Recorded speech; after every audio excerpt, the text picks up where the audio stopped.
morning, and welcome to our August 20th, 2019 San Benito County Board of Supervisors meeting.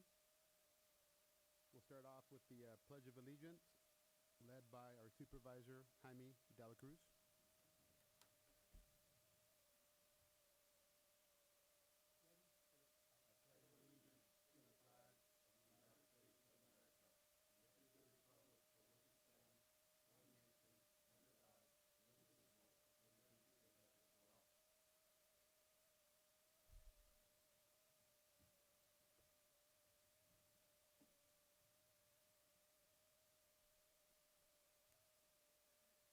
The acknowledgement of certificate of posting. Second. All in favor? Aye. 5-0. We'll go on to presentations and recognitions. We'll start off with Supervisor GILLIO. This proclamation is honoring Jacob's Heart Children's Cancer Support Services and the declaration of Childhood Cancer Awareness Month. Each year, 1 in 285 children in our community are being diagnosed with cancer. Therefore, it be resolved that the San Benito County Board of Supervisors do hereby declare September as Childhood Cancer Awareness Month.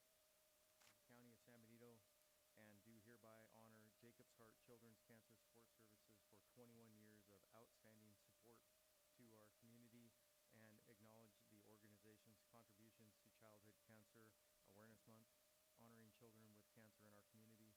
A little bit about Jacob's Heart. They formed in 1998, and it's a way of a support for families and children that are going through cancer. You know, when you're traveling to and from cancer treatment, it can be very expensive, cumbersome, and they also provide help with that, and then kind of the extra layer of support and comfort and counseling and that sort of thing. So a really good organization that is helping folks in our community. So thank you, and we'll make sure this gets done. Thank you, Supervisor GILLIO. Now we'll go to Supervisor BOTELHO. Thank you, Mr. Chairman. On September 7th and 8th, the board of San Benito County is going to present a proclamation declaring 150 years of San Juan Bautista being a city, and I have a proclamation that was drafted up and signed by the chair. I'll make a motion to approve the proclamation to be presented to San Juan. All in favor? Aye. Aye. 5-0. If I can, Mr. Chairman, I would like to invite Ann Fitch, Of course. up to the podium. I'm not a giver of the proclamation. We're to present that on the 7th, but we could say a few words about the event on September 7th.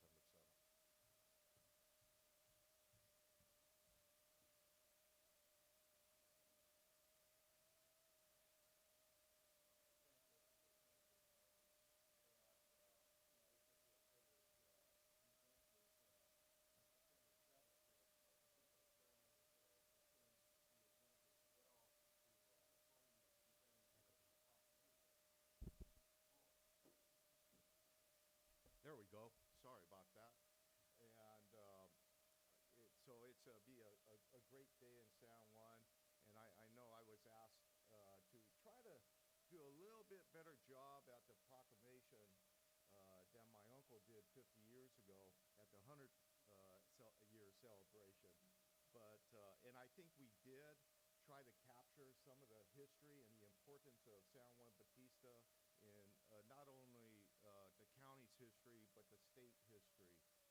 We are still kind of, for a small town and a small community, centrally located between San Francisco and Los Angeles, with a lot of traffic going through, tremendous amount of history there, not only being made currently, but in the past had a cement company that created a lot of cement over the years and had a tremendous impact within the region and our history, as well as agriculture being, you know, the main driver of our economy locally. And so it's to be a fun day, and we look forward to presenting this proclamation, which probably between the chairman and I will present to everybody in attendance. And if you would like to say a few words about the event and what's to go on. First of all, I want to invite everybody here to come to San Juan on the 7th of September. We have a lot of excellent things planned. We have a big parade with several local and state dignitaries. Anthony is going to be riding in one of the classic cars. Robert Rivas is going to be in another one. And State Senator Ana Caballero is going to be attending also. Lots of classic cars, lots of horses, our VFW Honor Guard, all that good stuff. And then after that, we will be going over to Abbey Park for an afternoon of Family Day in the park with bands and games for the kids and free hot dogs and just a great time. So we're encouraging everybody in the county to please come and attend. And we thank you very much for recognizing our day. Thank you. Thank you, Ann, and thank you, my dear neighbor. Okay.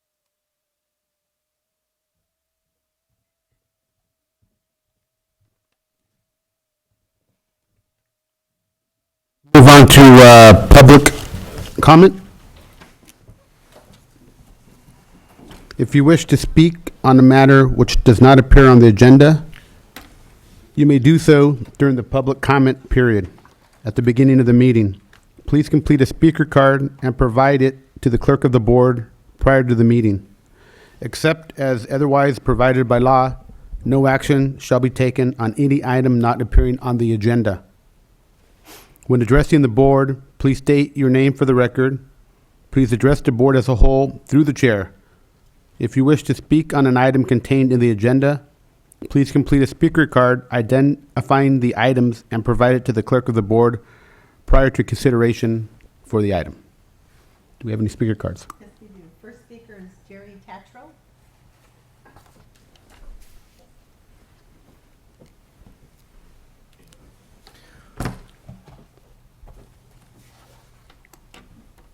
Good morning, Board Supervisors.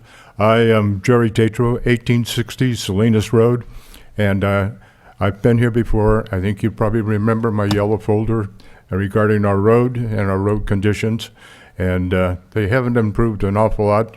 You're supposed to have been on a list. I'm not sure which list, but I had a problem with a tree, and you all have a bill there regarding the removal of a tree.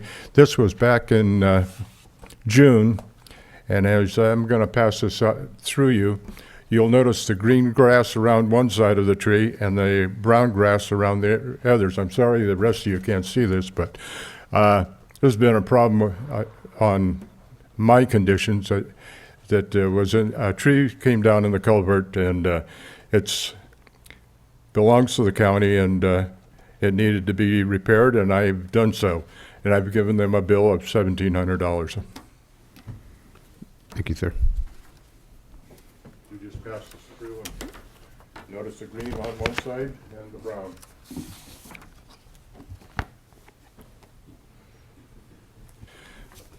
In regards to the roads, nothing's been done to a large extent. Granite's been authorized to fill the potholes and so forth on Salinas Grade Road. It's been slow and very ridiculous that they started at the top end and instead of the bottom end where the problem is, and instead of doing the things that I've suggested to Jason, he seems to dislike any help or thoughts on anything.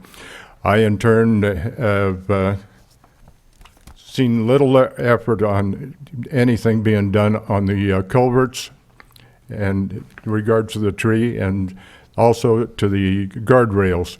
Nothing's been done to any degree. I would appreciate some more help from you people. You tell me I'm on we're on a list, but I'm not sure what list we're on.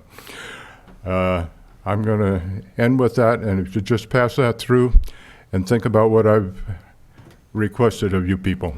Thank you. Thank you, sir. Thank you. Mr. Tatro, can we keep this? Randy Starbuck. Do you want a copy?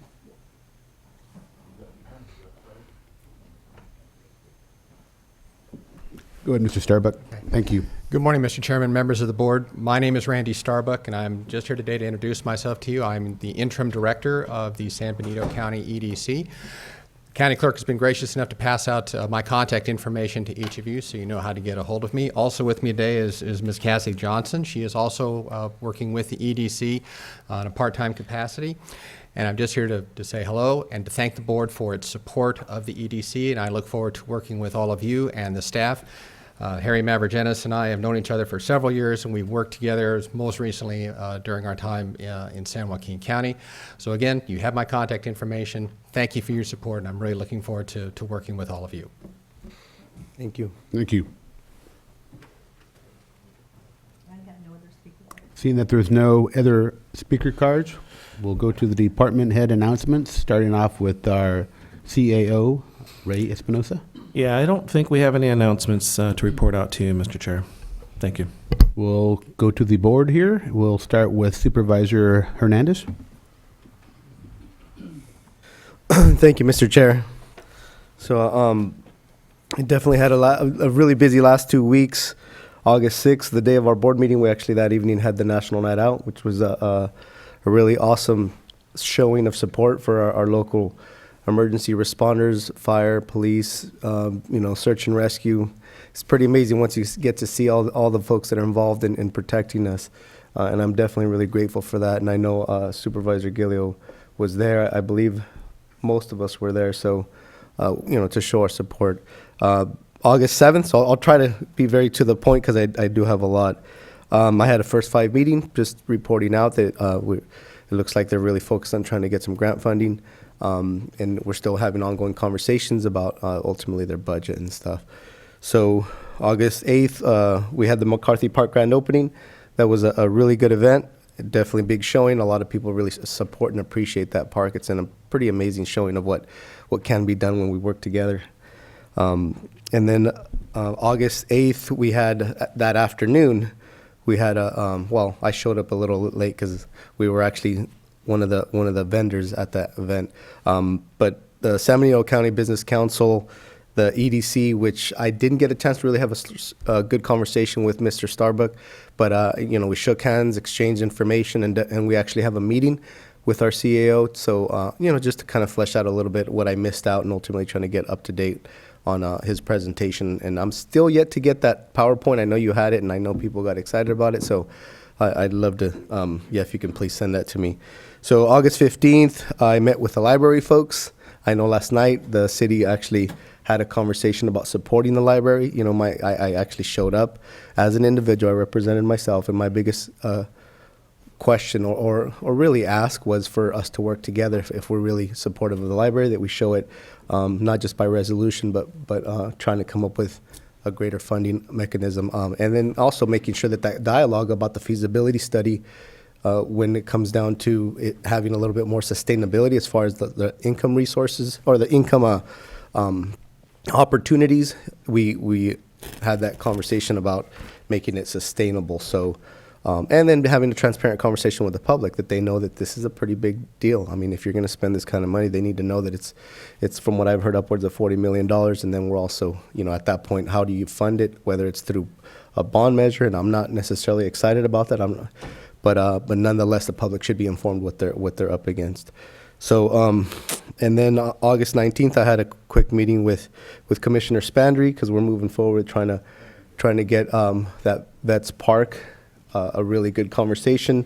I know Chair Medina is our chair of the Vets Commission, and he gave us his blessing for us to move forward with trying to work together with the leagues and ultimately trying to create a better outcome because I know a lot of these leagues are actually struggling.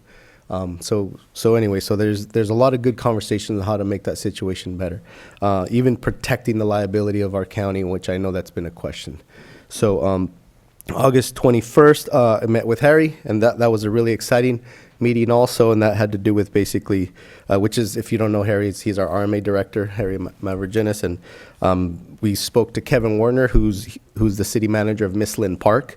The whole conversation was about our sports complex concept that we're looking to bring to San Benito County. It's a really exciting thing, very tournament focused. And Miss Lynn Park, for those that don't know, it was funded partially by a generous donor. I believe his first name was Tony Mislin, which he owns Mislin Honda in the Ripon area. So that's where Mislin Park is located. It's one of the locations that we visited with the ad hoc committee that was set up by the county and the city. We visited that one, Twin Creeks, and Big League Dreams. So we have a lot of momentum going with that. It's really, really exciting. So, and then the last thing I wanted to share, hopefully I'm not forgetting anything, is especially considering the reality of what we've been dealing with division in our country and our community.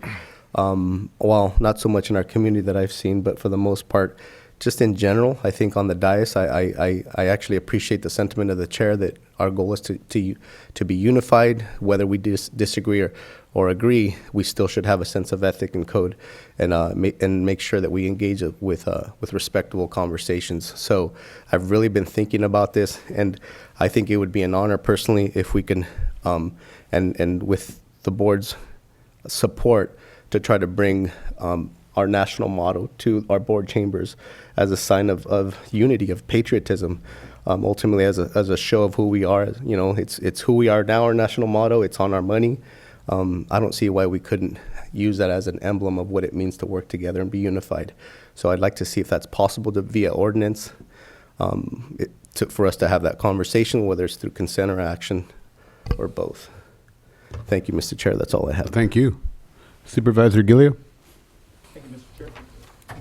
Had a busy couple of weeks as well. I don't think I'll go over, in the interest of time, everything that Supervisor Hernandez and I attended together, but I will say that there was a lot of great events in the community, and I got to tell you one of the things I'm most proud of with this board is their level of support and going out in the community, and we see each other at a lot of events, and to rest assured there's no Brown Act violations. We're just out there supporting the community and being visible, and I really appreciate that from our fellow board members. A couple of the bigger and important meetings that I think we had recently were the EDC roundtable. I want to thank Mr. Starbuck for being there at the Business Council. That was a great meeting, very well attended. I was frankly surprised. It was kind of almost standing room only out there, and there was a lot of people out there.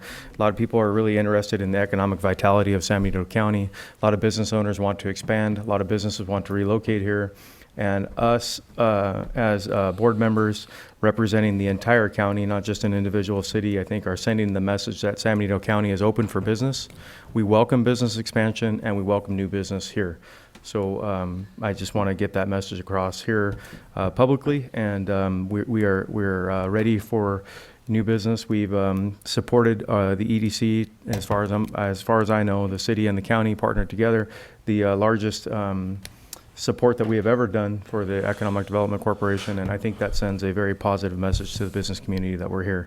And I want to thank you, Director Mavroginis, CAO Espinosa, the entire county team, frankly, for all your efforts, because you have the day-to-day operations of running a county, which can be overwhelming with the amount of resources that we have. And then when a new business or a existing business wants to expand, we're immediately meeting with them, talking with them, and thank you for that. It's really important.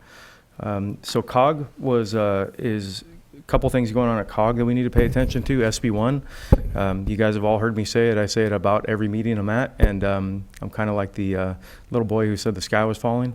And so, you know, our formulaic, the way the funds are allocated with SB1 is likely going to change. The governor still has not signed SB 277 that I'm aware of this morning. Could happen while I'm sitting here, I'm not sure.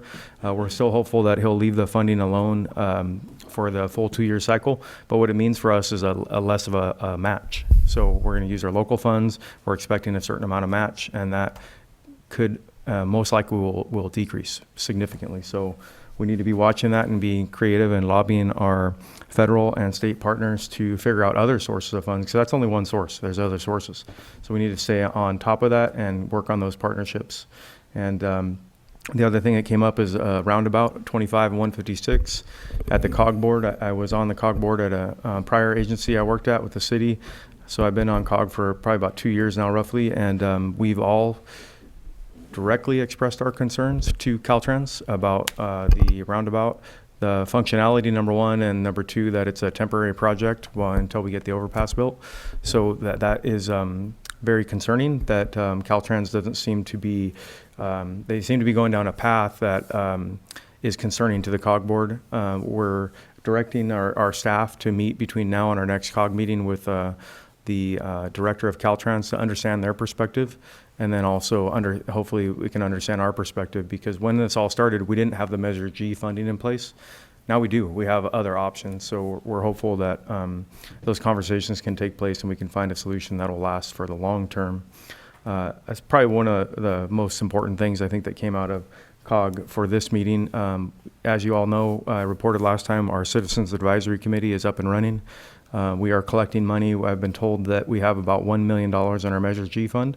None of that has been spent or allocated. We just started collecting in April, and we're working on the strategic plan now. So that's kind of the brief update from COG, and we'll have more. And Supervisor Botelho, probably, you've been here a lot longer than me, so if you have anything else to add to COG, that would be great.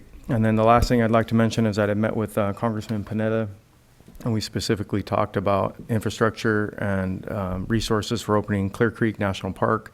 And he wanted me to be assured that we have not forgotten about San Justo. San Justo is still a hot topic for him and us, and we're working through the government bureaucracy to see what we can do to get that reopened. And Clear Creek is actually progressing pretty well for now, knock on wood, and we're hoping that will have some positive results as well, because that's another economic development opportunity for us and recreation. And with that, Mr. Chair, I'll say thank you for your time. Thank you.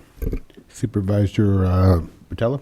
Okay, thank you, Mr. Chairman, and good morning to everyone.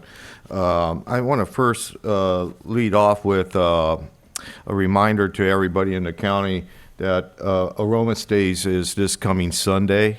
It's a fun time in Aromas, and it starts off with a pancake breakfast at the Grange at 7 o'clock through 9. It's a good deal, and you meet with a lot of people, and it's kind of a family atmosphere for sure. There's a lot of booths and things to see set up down the Carpinteria Street, and a lot of things to buy. If you're in need of anything, you could buy it in Aromas. So that's this coming Sunday.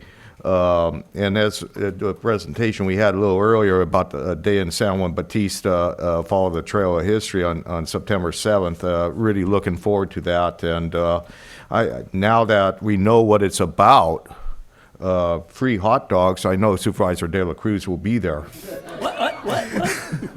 Oh, yeah, he will. I heard that part. So I'm looking forward to seeing him there, and maybe I'll join him for a free hot dog.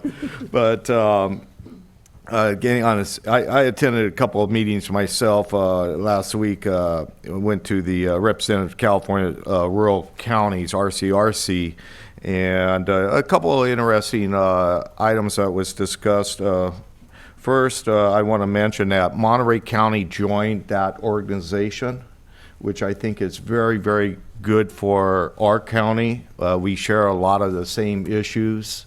So now they were assigned to what we call a District 5, which consists of ourselves, San Luis Obispo, Monterey County, Merced, and Madera. And so I'm looking forward to working with Supervisor Lopez, and his alternate is Supervisor Phillips. And so it's a real good add-on.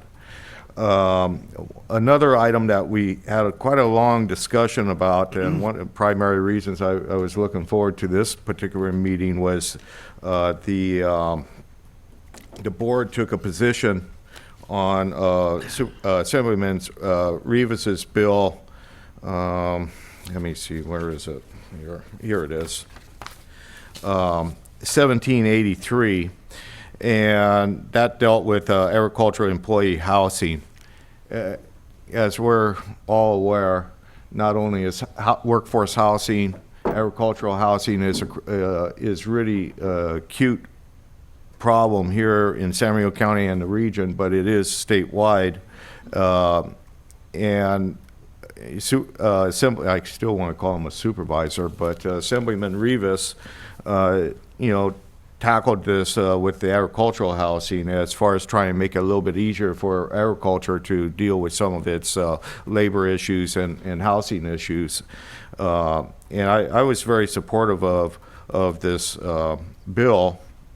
And I've had an opportunity to talk with him extensively, just as a supervisor and as being involved in agriculture and the challenges that we have. And initially, RCRC was opposed to 1783, and they had the courtesy to give me a call, and I was able to talk to the lobbyists and staff about the pros of the bill, and they expressed the cons, of course, and I pretty much worked with them with Assemblyman Rivas's staff, and they amended the bill to the point that for this meeting to support it, and a staff recommendation to support. And I was pretty excited about that prospect. I think it's great to go from opposition to support, and that's what RCRC strength is to work with legislators and mold legislation that affects rural counties in such a way that benefits us, and I was very happy with that.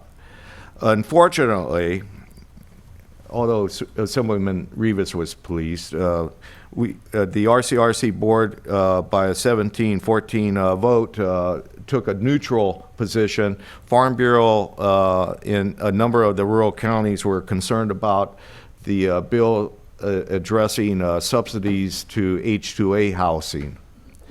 And they were concerned about that, and they decided to take a neutral approach on 1783, and that's kind of how it went down.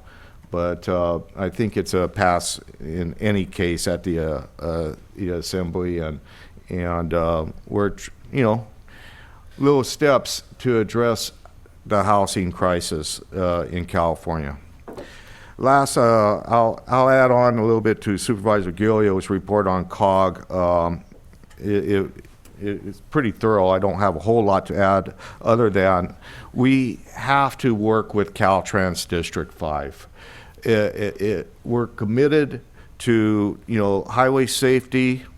Something needs to be done at 25 and 156. It is a dangerous intersection, and hopefully locally and through the district and the state, we continue to develop the dialogue that we need to have at COG. I know our RMA director is now engaged with District 5 and getting kind of up to speed as far as what the projects are out there, and also conveying his thoughts and his experience to what needs to be done to improve the situation that we have with safety first, and then congestion on our local highways. And hopefully in September we'll have a good meeting with the director of District 5. He's to come down and attend, and maybe we could do some also express some of our other concerns on a more of a intimate level with him, and share some ideas and innovations. If funding is going to be kind of tough for the highway projects, we have to do what we can to meet the obligations that we made to the citizens of San Benito County. That's all I have. Thank you, Mr. Chairman. Supervisor De La Cruz. Yeah, thank you, Mr. Chair. I too attended the Nights Out downtown. I want to thank Supervisor Hernandez for being there, and I think I also saw Supervisor GILLIO there, and it's always wonderful to have these type of functions, knowing that the kids are out there and just being impressed by law enforcement. That's a good way of reaching out and communicating with our community and the law enforcement. The next day, I attended the streets safety and improvements at the Veterans Hall. In fact, I think I remember seeing Joe Paul Gonzalez at that meeting. We had about 40 residents, 40 concerns residents attend the meeting, and it was well educated. A lot of good information was shared with the public. You know, we want to make sure that that it addresses safety improvements in our community, especially around schools. That's very important. Where you know, school's in session now, and kids are, you know, their safety is concerned, and so we as elected officials need to come up with some way in how we can mitigate that safety issue for our kids. I also attended the business council meeting in San Juan Oaks, and it was actually very educational because for me it's been a while that I attended that meeting, and it looks like there were a lot of people in attendance, and it seems like it was very diverse, and I think the public is ready to move on and start working in the best interest of our community. So that was exciting, and again, I thank you to Supervisor GILLIO, Hernandez, and Mark Medina for attending the meeting. I attended the dedication of the McCarthy Park, and I kind of take that dear in heart to me because it is in my district. I kind of started the whole process way about 10 years ago where we allocated $75,000 to build a small playground area out there, and then the city hallster matched it with two point something million dollars, and I kind of give the city hallster a lot of credit for moving forward with that. So it's very exciting. That part of the community now is a beautiful park we can name our own.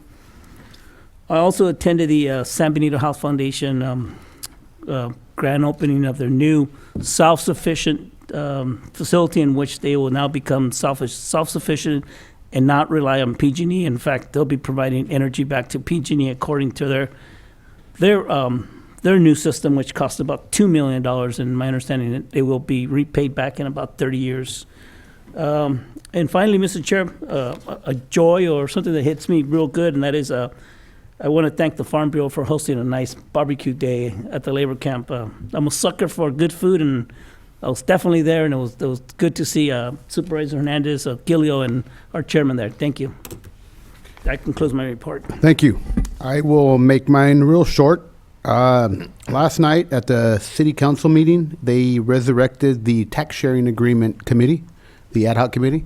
So I'd like to see if Supervisor Hernandez would be interested in attending with myself, becoming part of that committee. We'll have our own tax sharing agreement committee. It will consist I'd of you appreciate and I. it, Mr. Chair. Do I have the blessing of the board? Yes, sir.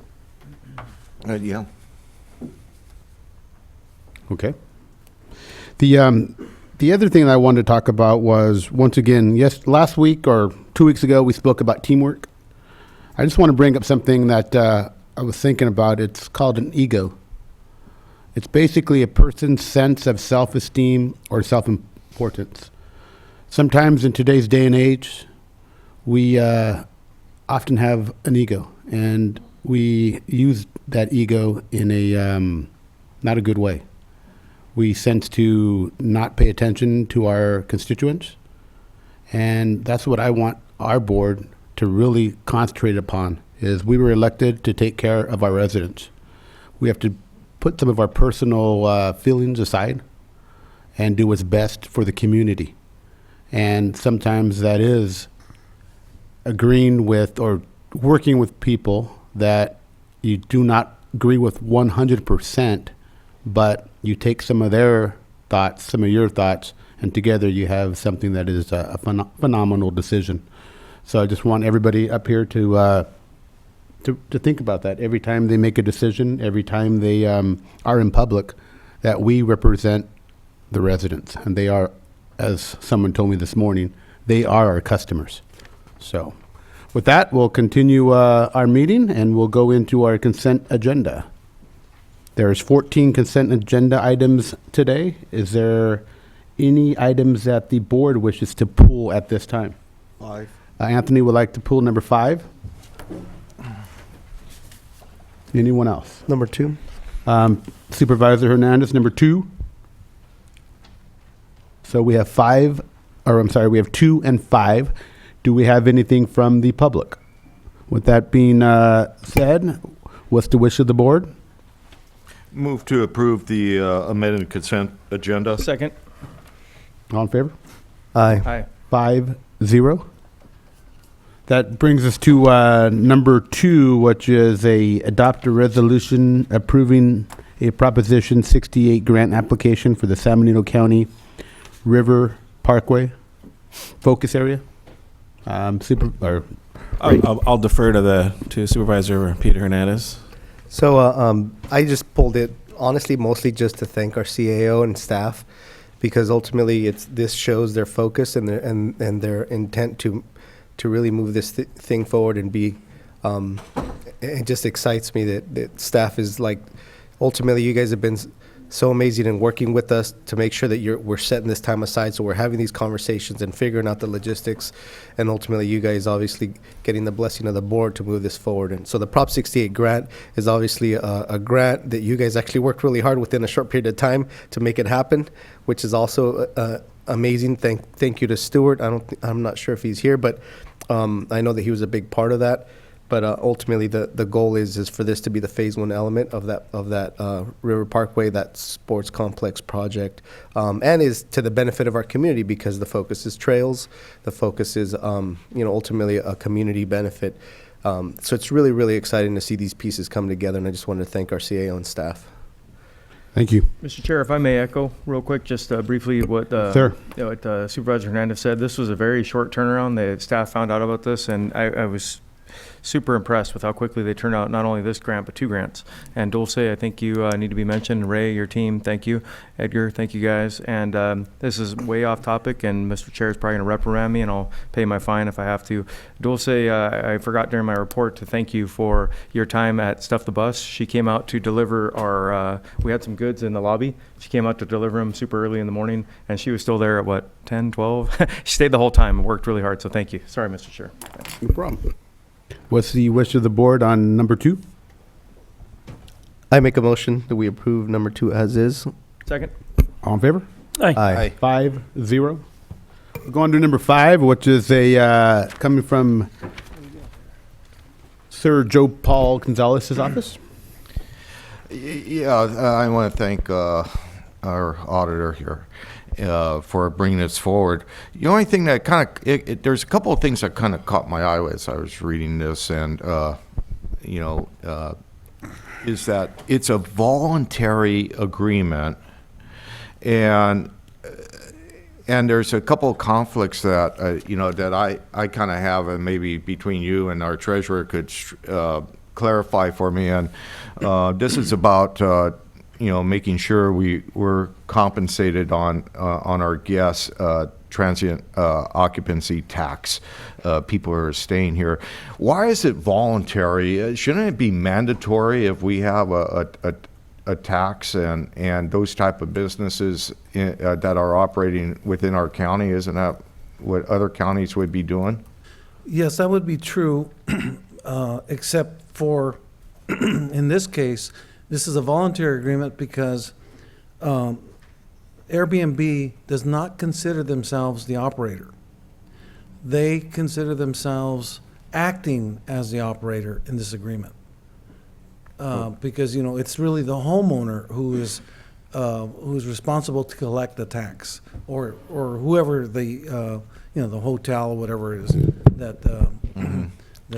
that must be paying the tax is responsible. And that's kind of what my thought was exactly as well.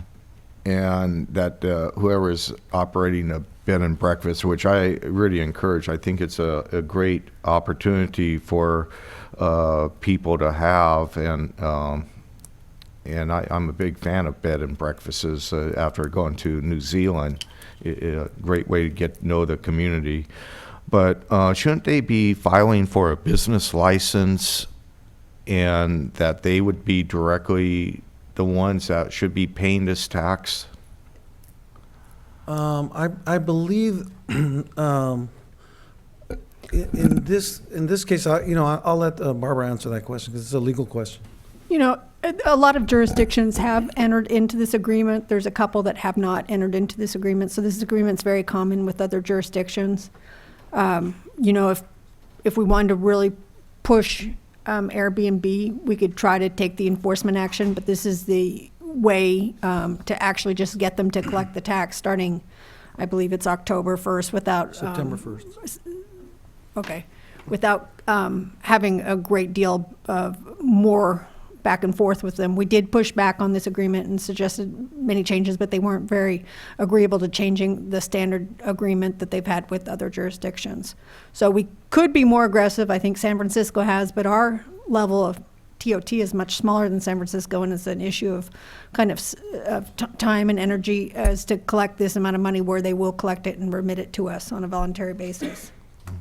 Mr. Chair, Sir. if I may, yeah, so Joe Paul, and this may be to in my mind, because I already have my assumptions, but I want to make sure they're cleared up by your, your understanding. So with Airbnb, if they're kind of like an agency like Uber that contracts with, with individual folks per se, and they basically come up with an agreement, and at that point, there's like a, there's an expense to be part of Airbnb, and then at the same time, there's obviously an income generation from the actual individual.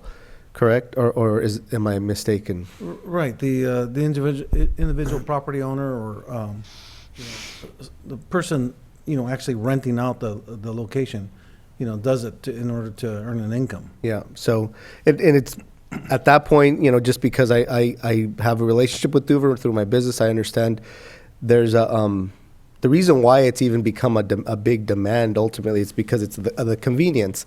So you can have, instead of hiring your own staff and then obviously paying payroll and then taxes and all these other things, you use someone else's services and they contract, and ultimately they're the big umbrella. But it still means that on the individual level, a business license, any kind of tax for that it could be too burdensome, especially in our own community being as small as it is. So personally, I think just my encouragement to you, Supervisor Botelho, or to the board in general, that we should be careful that we don't overburden folks that are starting up. Give them an opportunity to be successful. Maybe you create measurements according to their success that might at that point be they can somehow absorb. But I would just want to be careful that we don't try to put too much weight on these individuals that ultimately doesn't allow them to be successful, especially with tourism and all these other elements that provide other benefits for our community. I do note that the agreement has a termination clause in it, so we can proceed with this agreement. If for some reason it's unsatisfactory to us, we can't terminate it in the future. Mr. Chair, if I may make a comment? Yes, sir. Thank you. Joe Paul, thank you very much for getting this done. I appreciate it, and I think this is a really good start. And if you think about it, these things can pop up and pop down because it's an online service. I can go today, I've never done it, but if I wanted to rent out a room in my house, you go sign up with Airbnb, and you could have an Airbnb for 2 weeks because it's around the 4th of July and we're really busy, and then you can shut your Airbnb down. So there's a lot of that. So I think what you have done is great, because we're going to have Airbnb being the collection agent for us and sending us those funds. Yep. And we don't have the amount of Airbnb that, say, San Francisco or San Diego or all these folks have, obviously. So to have a staff member, so to speak, have to go around to all these different Airbnbs that pop up and down and monitor them, I think would be very overburdensome, and probably we'd spend more money trying to collect what little money we're going to collect anyway. So I really support what you've done here today. I think this is a really good start, and I think we should give it a shot for a year or so and just take a look at it, and we can always modify or change or do different things, or maybe look at business licenses in the future. But I think this is a really good start in my opinion. Thank you, Mr. Chair. Thank you.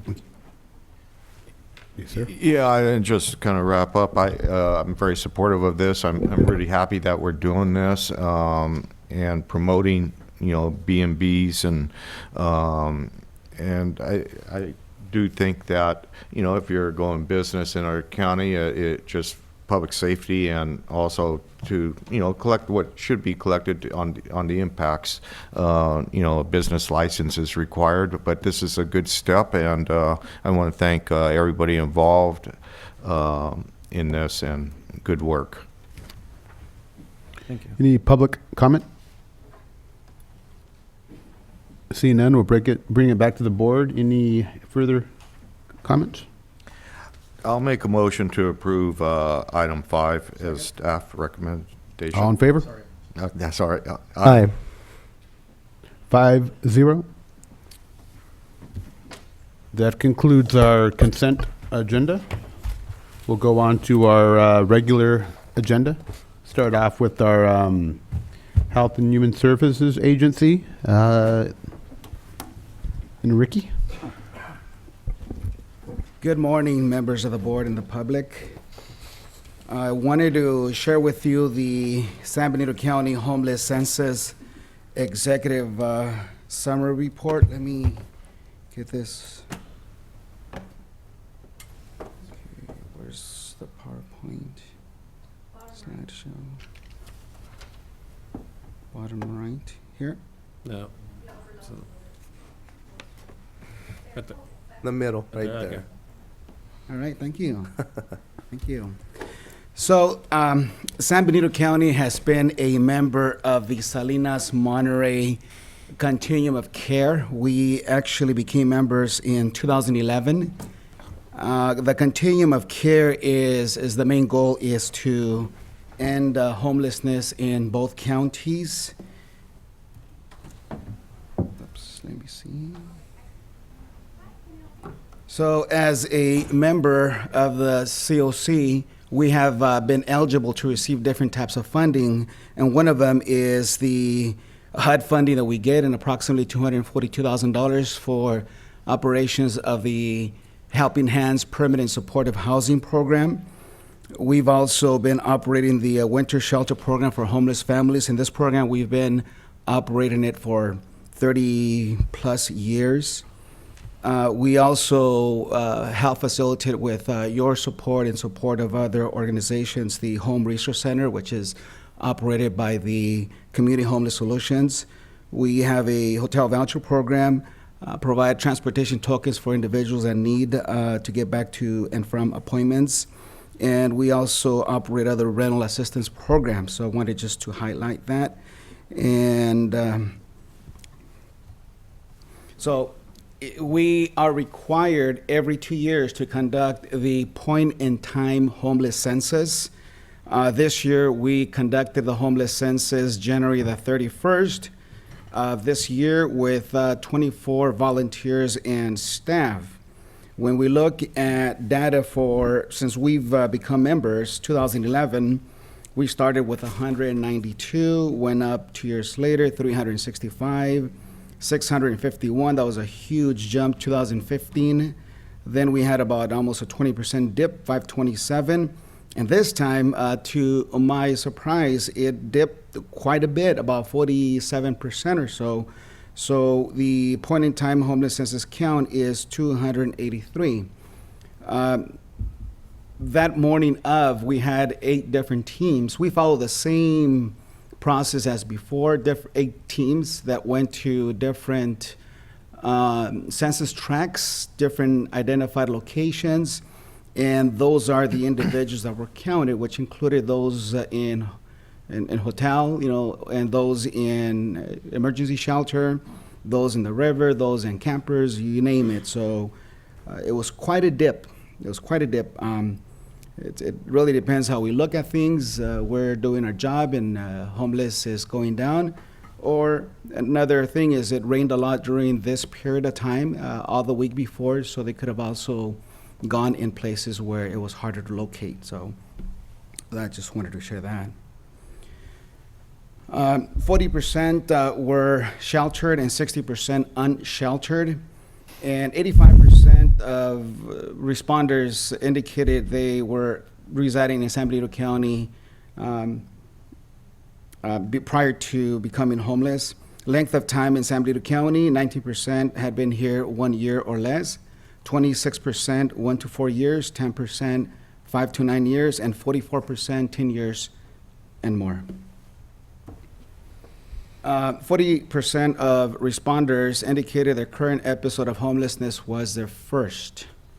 And as far as age of first episode of homelessness, 3% said they were between the age of 0 to 17, 12% 18 to 24, 85% 25 years plus, and 13% said they'd been in the foster care system.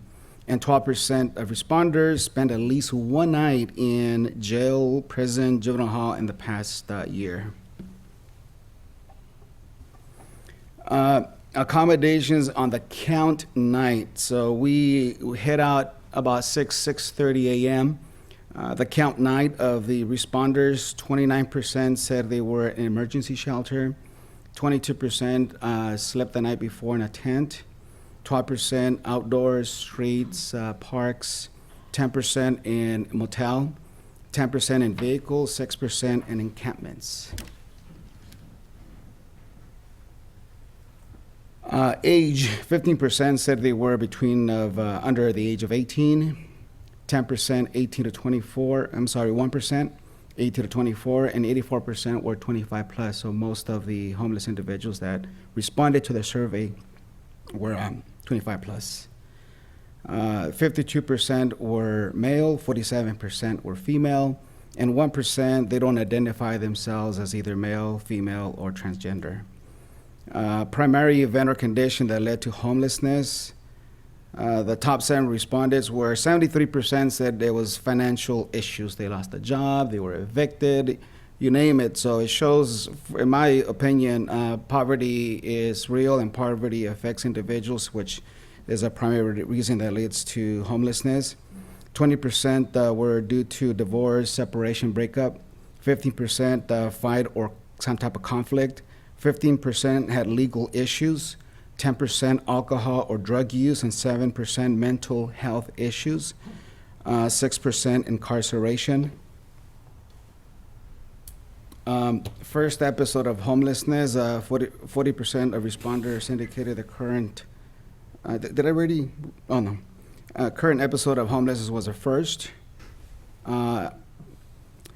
So they were also asked, what are the ways for you to get permanent housing? And the top responses were they would need, 84% said, I'd need help with rental assistance.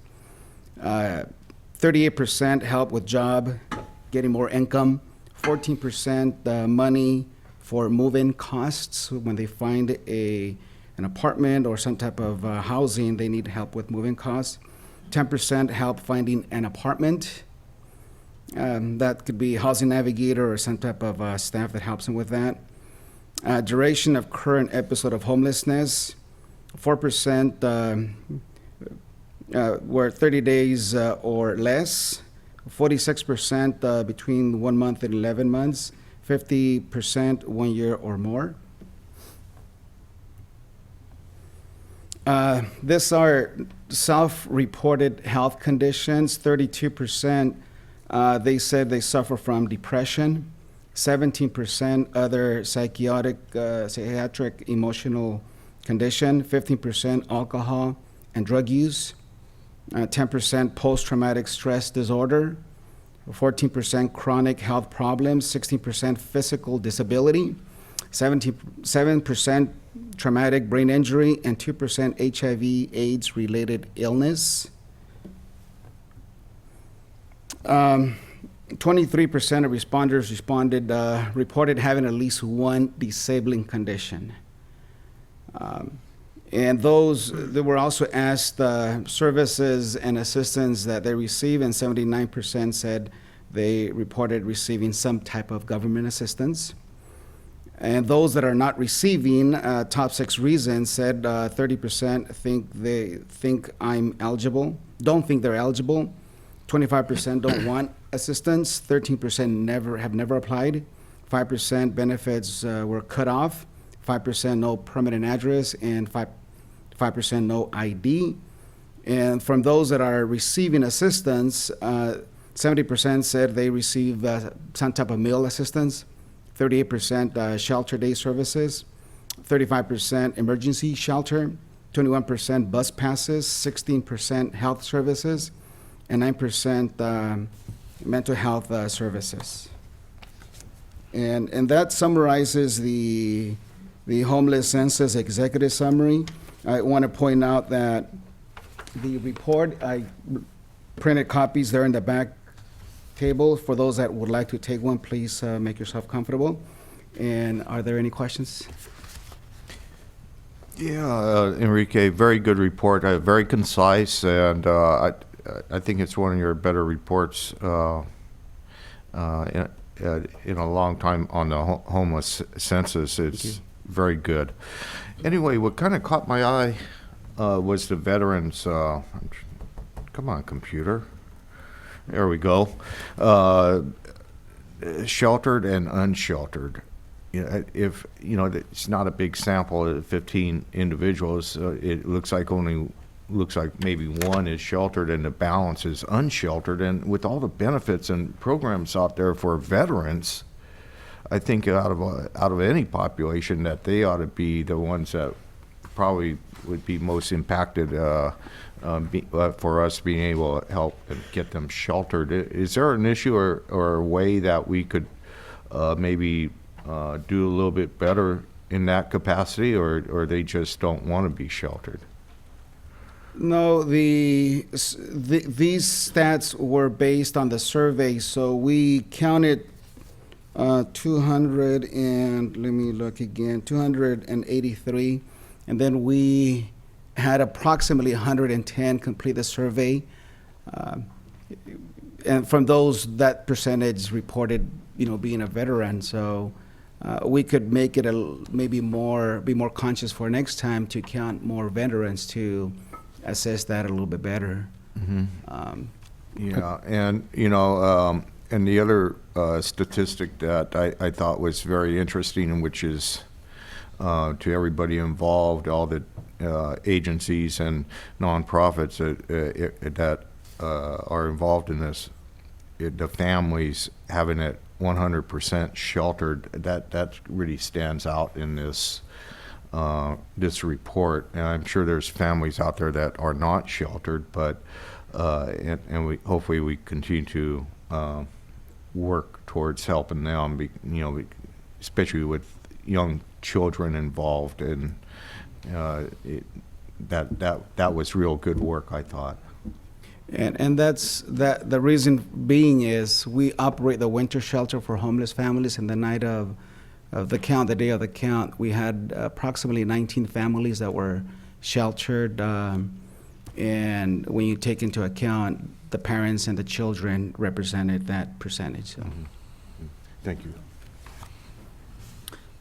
Mr. Chair, Enrique, I'm looking at the primary event of condition that led to homelessness, and you're telling me that 73% was because of they lost their job, they lost that one paycheck, then they moved from that rental assistance to homeless? That is what they reported. Combination of, it could also be losing their job, probably the primary, which may have led to losing their home, and eventually that would be only speculation, but that is what they reported, that category, as far as losing the income. And then also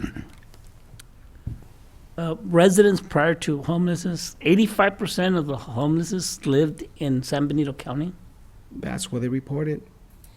So it shows that we are serving individuals that have been residing in this county. Wow.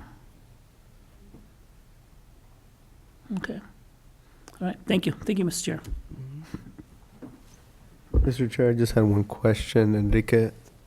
I know at one time there was, I've heard that there was like buses that would bring homeless folks from outside communities, and I'm wondering if, I don't know if that even stopped or if that's still happening, but obviously that there was a big drop. Was that drop in between those years, like when basically from because it's the 2015 it was heightened, right, at 651, and then it dropped to 2019, so it was a huge drop. So was it prior to that maybe when there was any kind of influx of homeless folks? I know one of the things that I've heard is that we provided so many services that other communities didn't, which is a good thing. It's drew more folks to our community. And then even piggybacking off of what Supervisor De La Cruz mentioned is, obviously, most of these folks are from our community. Anybody over 10, basically that's lived here 10 years plus, that's the majority of them. Mm-hmm. So I just want to know what is the capacity, basically, ultimately, that you have any kind of influx of homeless, and you know, how do you counter that? Like, what do you do to try to mitigate that? From working in helping homeless individuals, 3 years ago, for about 2 year period, you know, off and on, I did hear there's individuals that were dropped off in the county. Other groups of individuals perhaps being staying at Thousand Trails, camping out there. And an organization from Gilroy, from doing some research, had gone out and dropped them off there. And then on a morning, daily basis, went out there and checked on them, providing resources and stuff like that. And that eventually, I mean, we addressed it at the time. That eventually went away. And then later on, I had heard, you know, other vans or individuals being dropped off here. But I would say it's at least a year that I have not heard anything. I'm not sure if it's stopped or what. As far as staff capacity, we are a very small department. We've been blessed to and fortunate to receive different types of funding, from rental assistance to the winter shelter program. I think, you know, ongoing funding to sustain programs and also expand our programs that allows us a little bit more capacity. I think with there's still a lot of needs. This number 283 depends on how you look at things, but you know, 283 is still almost 300. That's still a lot of people out there, and I'm sure there's a lot of others that were not counted. So real solution, again, in my opinion, is permanent housing, whether it's smaller units, tiny homes. We need a lot more support and a lot more help, but you know, for the time being, I think we're doing a terrific job. My staff is doing terrific. So, and I definitely agree, Enrique. I know I visited the center. Me and Supervisor De La Cruz, we had visited you with the Health and Human Services Director, Tracy Belton, and it was a really lively conversation. You toured the facility. You gave us a tour of the facility, and I know that you guys are actually considered to be ahead of the state as far as implementing new ways to try to address the homeless issue. I'm just wondering that with that tiny home concept, is there an opportunity? I mean, I imagine you do, but just to inform my discretion, are you guys having a transitional program to try to support getting folks back on their feet? So we have two projects that we'll be working on this year. One of them is a grant that we received, $1.4 million. And I believe, Harry, I think, you know, next month or in a couple of months, we hope to begin construction right at the Home Resource Center, the back portion of the building. There'll be 8 units, small 200 square feet unit with a common kitchen, common laundry facility. Each unit will have their own space, their own restroom, and it'll create 8 transitional type units for 2 years. We also got HEAP funding, of which $1.85 million, of which $1.1 million will be dedicated for transitional housing. We'll build 14 units at the Migrant Center, the top end next to the trailers. And we're working with a contract with the COC, the Coalition of Homeless Service Providers in Monterey. As a matter of fact, tomorrow I have a contract meeting, and if everything goes well, we should bring that item here in September for approval of the contract funds. And we also have been contracting with a Community Service Development Corporation. They operate a 2-year transitional housing program, which is the mobile park right on top of the Migrant Center. Awesome. And I think there's about 15, 18 units or so. Thank you, Mr. Chair. Any public comment? Bring it back to the board. Thank you very much for your presentation. Appreciate it. Thank you. Thank you.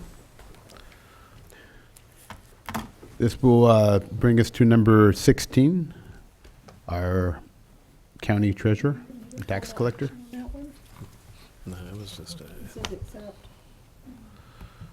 receive presentation.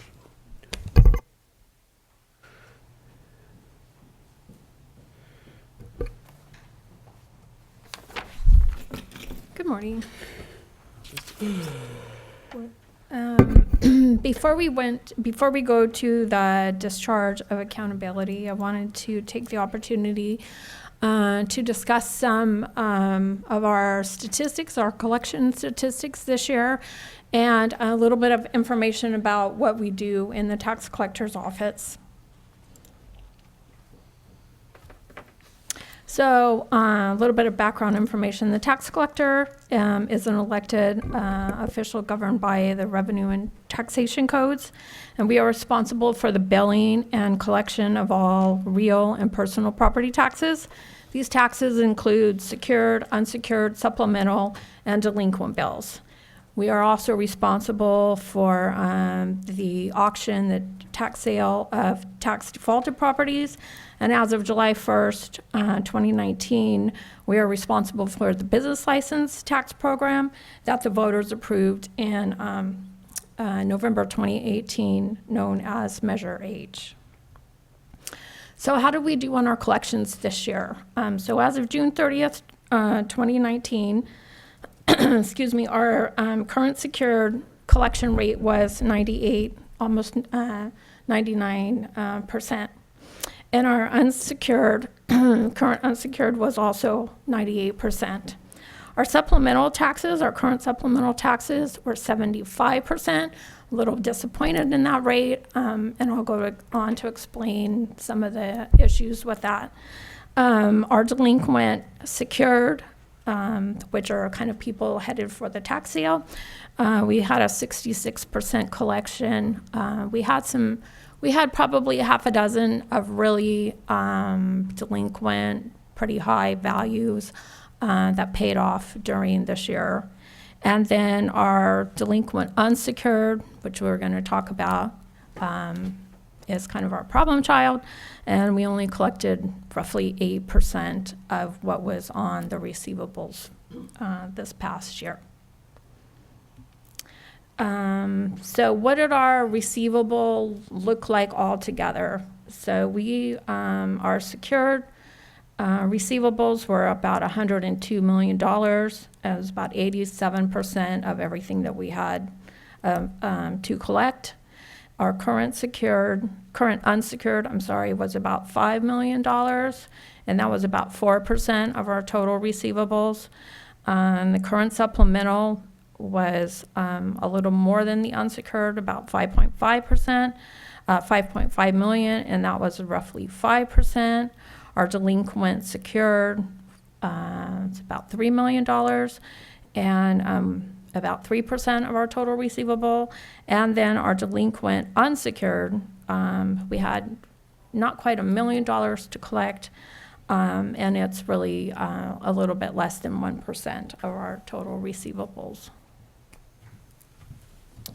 For those that prefer numbers instead of graphs or pictures, this is the data that created those graphs. So supplemental bills, again, we were a little disappointed that we only collected 75% of supplemental bills. I think there's a little bit of confusion, and we also issued roughly 200 supplemental bills every month. There's a lot of housing changes, change in ownership going on. So what are supplemental bills? And basically it's as of January 1st, the assessor puts a value on your property, on the property, and then when it changes ownership, which is the most common reason for a change in value, you add a pool, put a garage on, add to your home, something that has kind of a new construction and added value becomes a new value. And so a supplemental bill is created when the old value and the new value, there's a difference, and that creates a supplemental bill. The assessor revalues the property, and then roughly within that year, you receive a notice that you'll be receiving a supplemental bill. And then the auditor takes the difference and prorates the amount of time that the value was different and creates a tax bill. We send out those tax bills, and then we're charged with collecting them.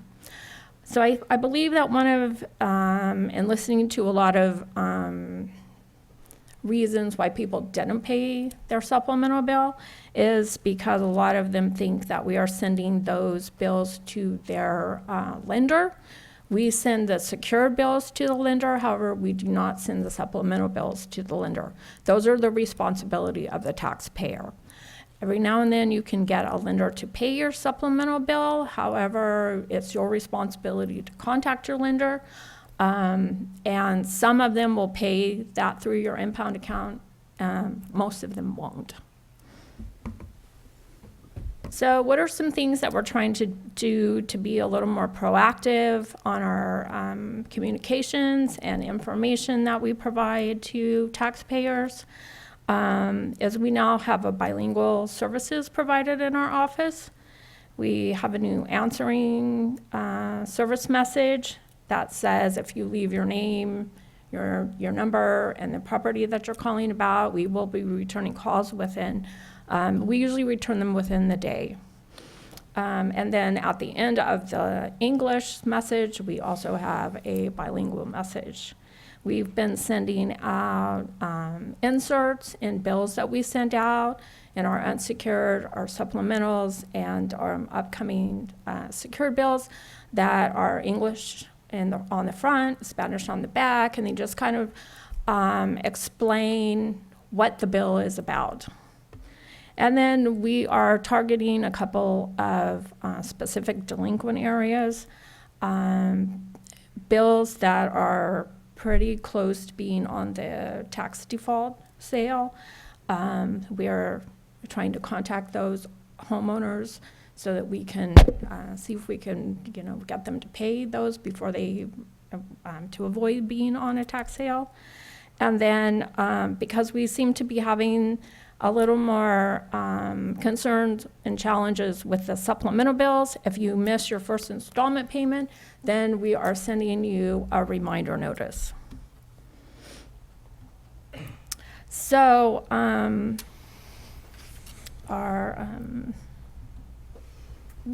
missing a couple. Oh, here we go.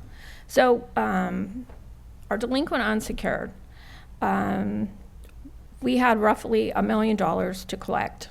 And as we saw before, we collected about 7% of that, which equaled about $72,000. And those delinquent taxes run from 2002 to 2018. Unsecured taxes, they can be subject to, if you don't pay them, they can be subject to a lien and also to bank seizures. The liens are good for 10 years and they can be extended for another 10 years. Bank seizures, we can go back 3 years and forward to do a bank seizure. And then this morning, you approved an MOU with Caltrex, which is a new division of CSAC that it provides us another tool with the Franchise Tax Board.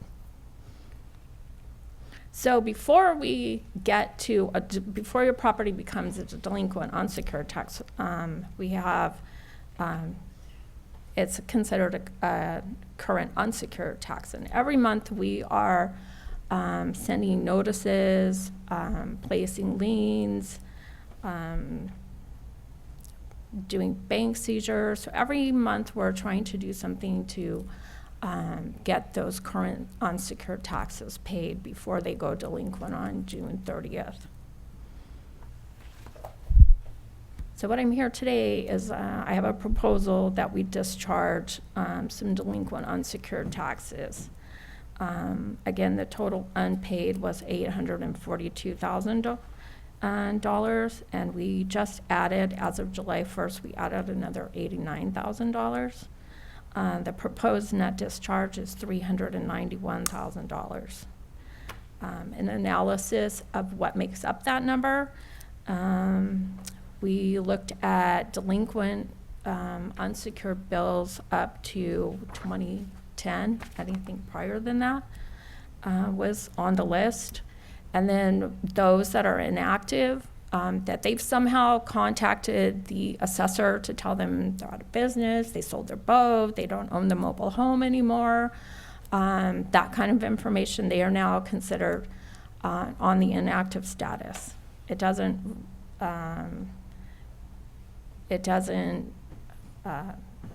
discharge them from the bill that they currently had. And then we looked at people that had been on, had not paid a tax bill for 1 to 3 years. We can discharge the taxes, they can still be collected. However, once they reach the 3-year mark, it becomes more of a challenge for us, because we can't do, the lien should already be placed and it will still be in effect. However, we can't do bank seizures, and all we basically do is send out delinquent notices. And it keeps, interest keeps collecting and notice fees keep occurring. Before we move to the next slide, Mr. Chair, I just have a quick question. By kind of writing off this 400,000, does that kind of changes our fund balance for the general fund, or how does that impact our budget process? So property taxes are one of our largest revenues for the general fund. We are already a Teeter fund, Teeter County, and so we've already paid all these taxes to the general fund. Discharging them, as you could see, it's less than 1% of our entire collection receivables. And the unsecured is even, is less than 1%, and the share that the county receives is even, 11 cents of that. Mm-hmm. So it would make a small difference to the county general fund. But the time that we're expending to try to collect these taxes is costing us quite a bit of money also. Yeah, so we're incurring the costs of trying to collect these taxes for the benefit of the state. Pretty much. Pretty much. Yeah. Okay, that helps. I just wanted to bring that fact out and make sure the public understands, this process and where the money does ultimately go, and how much work it is to collect it, and we only get a small portion of it anyway. Right. Of that 391,000, I thought if you were interested too, basically we have 696 tax bills that we're looking to discharge. 197 of them are on the inactive status, a little more than $65,000. We have around 284 mobile homes. It appears that they just didn't go through the proper process of when the seller to the new buyer, and then also to the Department of Housing. That whole process didn't quite process correctly, and so we have about $151,000 of on the mobile homes that we're looking to discharge, and then 215 of them, 174,000, they're just old. They date from 2003 up to 2010. Any questions? I had one question. Thank you, Mr. Chair. So it's what venues are you using to try to educate the public on a supplemental bill, or maybe that's not your ultimately you don't have the resources to do that. I'm not sure, but ultimately I'm just wondering. I don't want people to have to get their property seized because they missed a bill, and a supplemental bill, unless you really understand the reasoning behind it. I get mail, and sometimes I don't pay attention. Right, okay. It's to a certain extent, and I remember even calling, actually in reference to my business, because I did have an unsecured, basically debt due or payment due based off of my physical property, my appliances and stuff for my business. I called and I had to have it explained, like, what is this? Like, I don't, and then, so anyways, as I am a new business, it took me a while for me to figure that out, and I don't know how many folks do that. Then with the supplemental, if you bought a new house, do you get a new supplemental bill, and when does it trigger that? Does it take a couple years for them to receive that bill? No, they should normally receive it within about 9 months.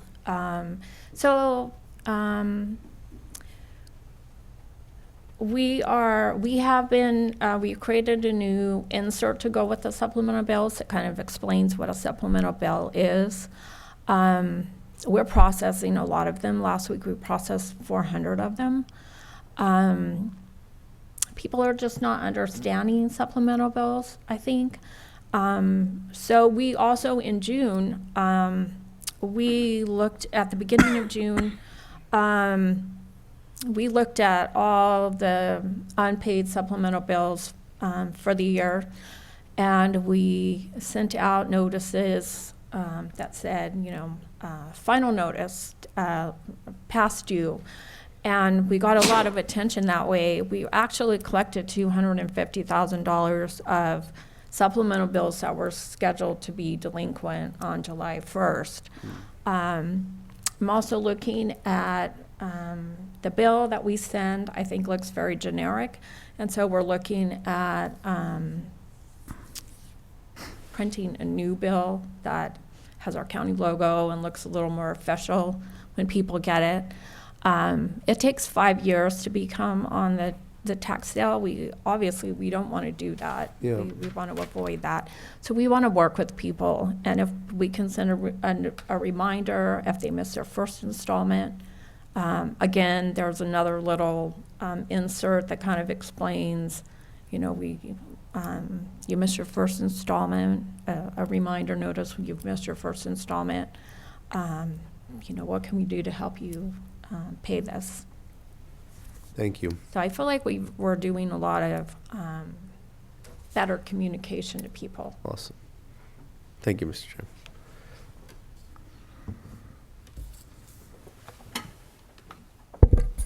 Is there any public comment?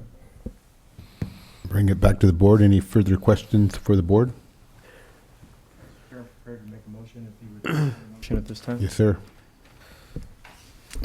I move that we adopt resolution for discharge of accountability of delinquent unsecured accounts in the net amount of $391,470.95 for unpaid taxes related to years 2002 to 2009, and authorize the chair to execute this document. Do I have a second? Second. All in favor? Aye. 5-0. Takes us to number 17. This is a presentation only. No action is needed. This comes out from our Office of Emergency Services. Kevin O'Neill. Good morning, Mr. Chair, members of the board. Let me just get this PowerPoint. And then, do you already have them? Yeah, okay, great. All right, so I was asked to give an update on kind of what's going on with the Office of Emergency Services. Real quick before I get into the PowerPoint, I want to talk a little bit about what the Office of Emergency Services role is in county government during disasters, et cetera, because I do not address it specifically in the PowerPoint. What we are, why we exist, is we speak enough of the various public safety and public departments' languages. So, for example, I speak enough law enforcement, not enough to do the job, enough of the fire service, not enough to do the job, but enough to bring everybody together, get everybody to the table, and working together. And that happens before a disaster, that happens during a disaster, and that happens after, during the recovery phase. That is really our main purpose. And we do that through a lot of different ways. We do it through planning meetings, we do it through the Emergency Operations Center, and we do it through the long-term recovery process, which is working with our state and federal partners, as well as our local partners, our public administrators, our elected officials, et cetera. In addition to that, we do a lot of community engagement, community preparedness, which I will get into some of the activities we're doing. And the idea behind that is that we want to build the preparedness of the individuals in the community, to build their resiliency, so that hopefully all of those people that we are able to touch, to inform, to have them understand what's going on, simple things like turning off their own gas, that's one less person that the fire department needs to worry about, right? One less person that the sheriff's department needs to evacuate in the event of a large disaster. And that helps lower the burden of public agencies to during the response. Disasters are disasters because they're not easy, but if we can make it as easy as possible now, it has a big impact during the response phase of a disaster. So with that, I want to go ahead and get into the PowerPoint. So some of the upcoming community engagement events we have coming, we have a CERT basic course. So CERT is Community Emergency Response Team. This is a program I started in 2014, which is when I started with the county. We didn't have anything like it. We've trained over 100 people since its inception. We have bi-monthly meetings that we hold ongoing with our current members. We use these volunteers in various events. They've assisted with gas leaks.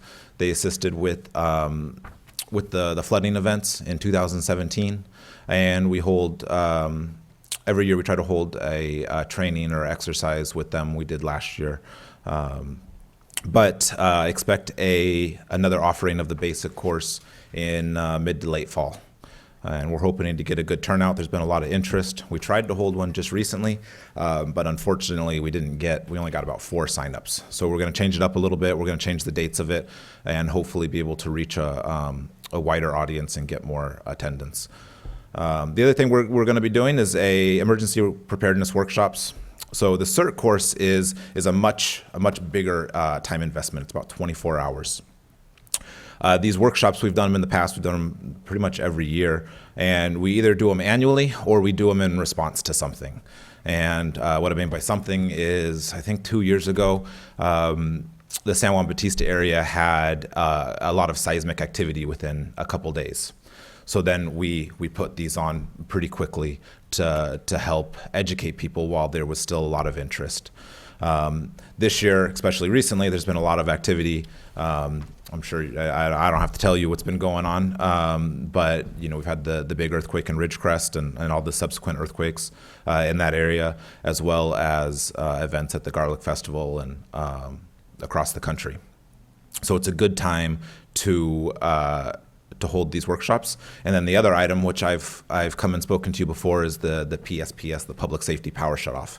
So that's a big concern, especially for our populations with access and functional needs who depend on medical equipment or may not be able to walk or drive, and making sure that they're prepared and they know their options should there be an extended power outage. The other community event, or not event, but project we've been working on is 211. So 211 is again, I'm sure I don't need to tell you what it is, but basically you can call 211 from your phone, and it's basically Google, but you're talking to someone instead of on the computer or on the internet, and they're able to get answers on all sorts of stuff and get information. But for us, what's really nice is when we have a large event, we can direct people to call 211 for updates. So we've done this in the past for a gas leak. Where we set up a shelter, people didn't really want to stay in the shelter, and we know only about 10% of people who are displaced even show up at the shelter, but we're able to tell them, call 211, and we will provide 211 with updates, and then they can give you the most recent information. So that's one way we use it. The other is September is Preparedness Month, so it is a month that's dedicated to emergency preparedness, and they have a new texting feature where you can text 211. And what we are doing is we're trying to get people to opt in, and we're going to be pushing out emergency preparedness tips to everybody who has opted in for every weekday of Preparedness Month. Just fun little facts. How much water do you need per day? It's a lot more than people think. What's the shelf life on food? Who do you call in case of a situation? That kind of stuff. So that's a big one that we are getting ready to start the media push, right? Doing articles and social media, et cetera. And we've been working with Monterey County as well. Monterey County received a grant that we are part of to hire a community resiliency planner. And this is, and we're leveraging that position to help us with the planning of this. And it's going to occur in all 3 counties: Monterey, Santa Cruz, and San Benito. So that's pretty exciting. Mr. Chairman, before we move off of that slide, if I could ask Mr. O'Neill a question. On the emergency preparedness workshops, should we add another bullet? You know, maybe not this year, you got your programs lined up, but, you know, it's a concern with these mass shootings and active shooter scenarios. We're pretty isolated here in San Benito County. Hollister has just X amount of resources. Our sheriff has X amount of resources, and it's starting to be a concern, I think, nationwide. And should that be something that we should have workshops dealing with how our agencies are going to coordinate and manage something like that, because it's the first few minutes that is make all the difference in the world. Yeah, absolutely. And we can edit these all the way up until, you know, the day we hold them. So that, I think that's a point well taken. The one reason I personally shy away from trying to teach active shooter is because I don't have the credibility as, you know, a law enforcement department. However, with that being said, we have a very strong partnership with the sheriff and the sheriff's department, and we have been collaborating and brainstorming on how we can bring more active shooter awareness, not only to the community, but to our employees here at San Benito County. And I will touch on that latter point in a future slide. But I think that's a great point. In the past, what we've done with these workshops is it hasn't always been just an OES show, right? So we facilitate, we give our information, but we've had the sheriff's office there, we've had the fire department there. Sometimes we have PG&E and various other experts of their fields to where they can touch on those things that they have a lot of credibility. Yeah, and I also kind of feel that we have to make sure our school districts are involved in some of that planning process as well, you know, because I know in my district, and I think in Supervisor GILLIO's district, even though we have some small schools, who knows, and they're isolated and they should know what to do. Yeah, absolutely. And I'm going to touch on that point a little bit in a subsequent slide. And that, you're exactly right, and that's why we co-sponsored the event with the Office of Education to hold a school and school district preparedness meeting. Was it last month? Unfortunately, I wasn't able to attend. I had a family emergency. But Crystal Lamonto, the county superintendent, and I have been strong partners in that as well. I mean, that is very important with such a large community population. You know, schools and school districts need to understand what their role is, and their role is to safeguard those kids until parents show up, and their facility could be used as a shelter in the event of an emergency too. And again, that latter point I will touch on in another slide. Mr. Chair, if I may. Sure. I appreciate what you're sharing, Supervisor Botelho.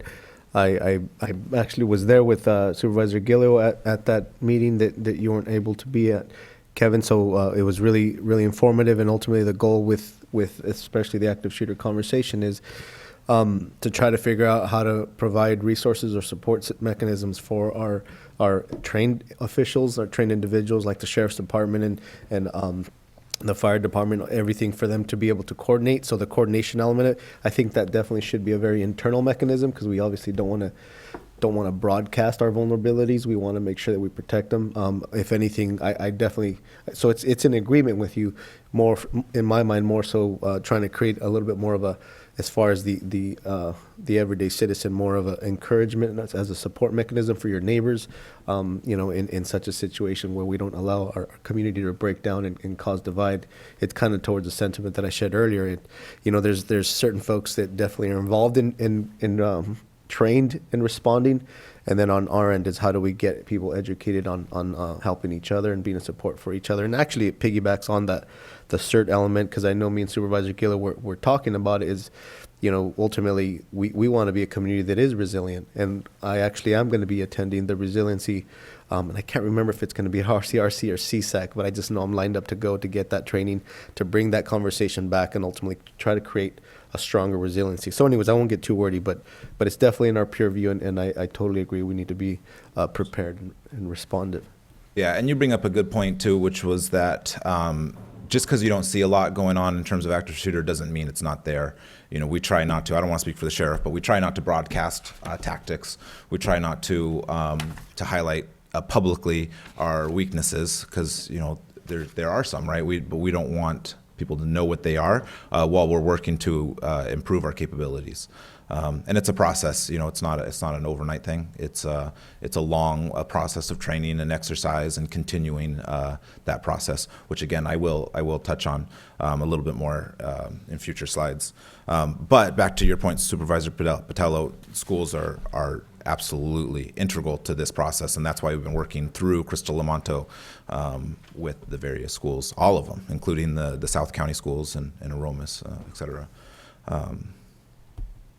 Anything else on this slide? Okay. If I can touch, sorry. Yes. Quick question, Kevin. Is it possible, because, you know, for me, I keep thinking about we're such a community. I'd love for more folks to get involved with the CERT training. I think it's a really vital tool. I actually have good friends who are CERT trained, and they're amazing folks. They're, you know, they have that Boy Scout mentality where they're there to help each other. So long and short, is there an opportunity for CERT training maybe like on the weekends, like 3 or 4 6-hour? You know, I know you've done it during the week, and I know it's tough for some folks. So just to try to accommodate, trying to get a bigger push to support that. Yeah, so that's actually what we tried to do this last time when we only had 4 signups. It was only on the weekend. So it's really tough. You know, you can't make it good enough for everybody. Yeah. But I still kind of brainstorming what that's going to look like. It might be more weeknight meetings, but shorter, right? So rather than 4 weeks, maybe we do 8 weeks, and it's only an hour and a half, and we start later, right? To give people time to get home, have dinner with their family, and then come out. We might try to do what some people do is a full weekend. So it's Friday, Saturday, Sunday. So it's Friday in the evening, and then all day Saturday, all day Sunday. I'm not a huge fan of that one, just because I think personally, if I'm at work all week, I don't really want to be at training all weekend and then back at work another whole week without being able to shut off a little bit. But we've been gauging interest and availability as we get people that are interested. We had I think about 20 people at National Night Out who signed our interest list, and we got a feeling for what works for them, and we'll keep trying, and we'll keep getting people trying. I propose, if I may, it would be awesome if us as supervisors would join the CERT training cause and ultimately try to be to a certain extent, and I ultimately, in my mind, the hope is that we get people to understand this. You could take it as, you know, your goal is to learn so that you could be a help to your community, or you could basically run away from her, you know, because I know some people, they don't, to deal with emergencies, it's like, to a certain extent, maybe a sensitive topic. But if we put it, as I've shared with some of the CERT folks, if we kind of broadcast it in a way that gets people excited to say, look, you're doing good things to help people that you care about, and frame it in a way that it's at that point when you know that you're responding to an emergency where your daughter, your son, or your family member, friend is involved, and you become. I think the perspective changes. But I definitely have been thinking about it, and I'd like to propose that, if I may, Mr. Chair, Sure. to encourage our Board of Supervisors to join and to sign up for CERT training. I know I've been myself vocal about wanting to sign up. I just want to figure out how to make it work so that I could be there. Yeah, no, it's great. You can sign me up.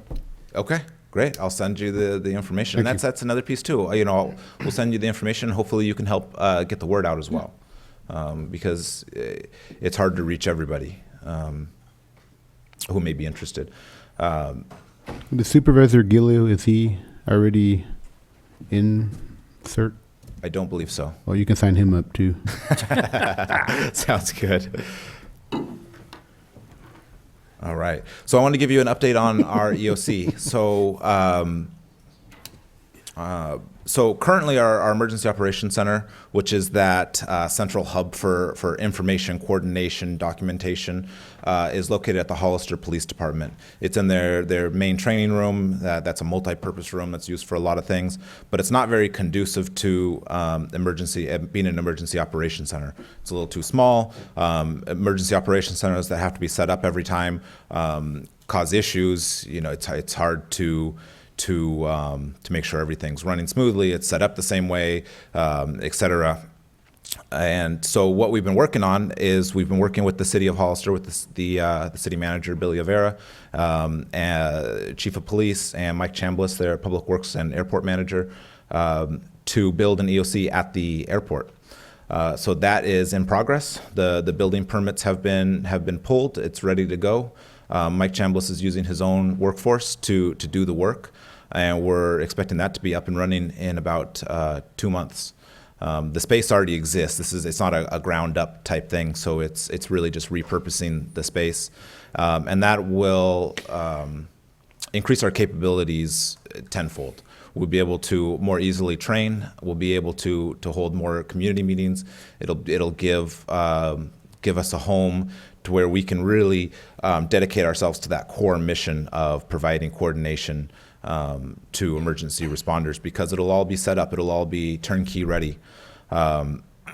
So we are at the construction phase. After that will be a quick equipment, so getting the TVs up, the desks, et cetera, which was included in the budget this year, so thank you for supporting that. And then to start to train it and exercise it. It's going to be a new facility for everybody, so we need to get everybody up to speed as quick as possible so that it is as effective as possible. With that comes updating plans to reflect this new space, the new capabilities, and the new way we do things.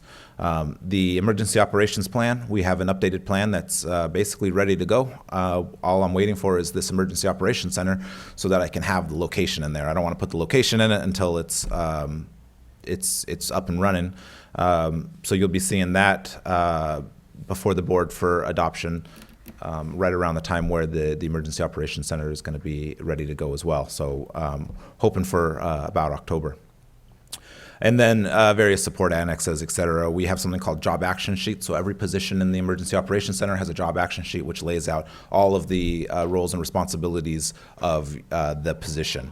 It also has our policies, our department policies, our EOC policies. So how to do things, how to sign in and out, procurement, call lists, everything you need to operate in an Emergency Operations Center. So we'd have to update those with a little more specifics, but those are pretty much ready to go as well.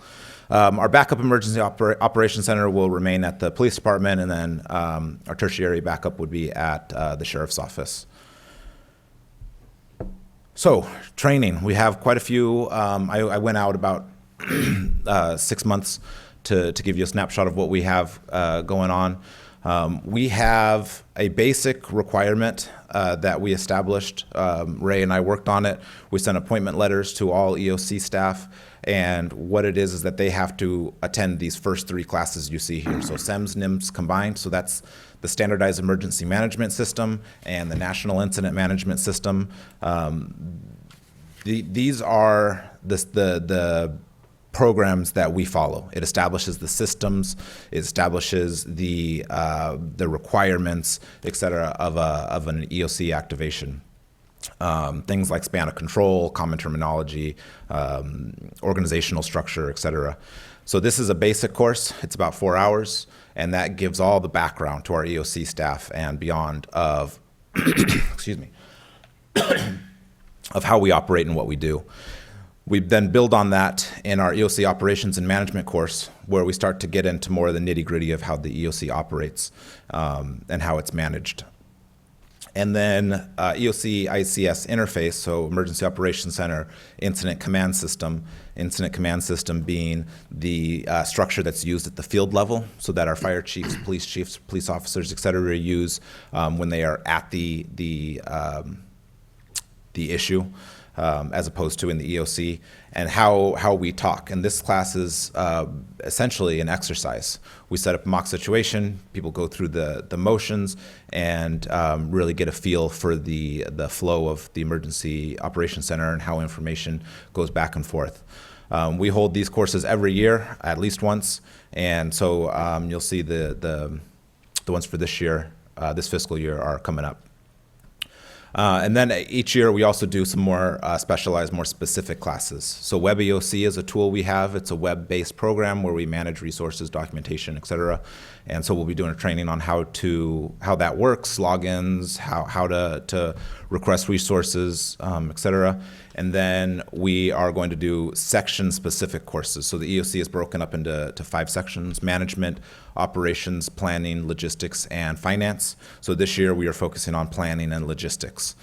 Next year, I think we have operations and finance. And I will say we have a 3-year plan, right? This is all laid out over 3 years. Every year we update it. So it's a new window of 3 years. So it's all pre-established.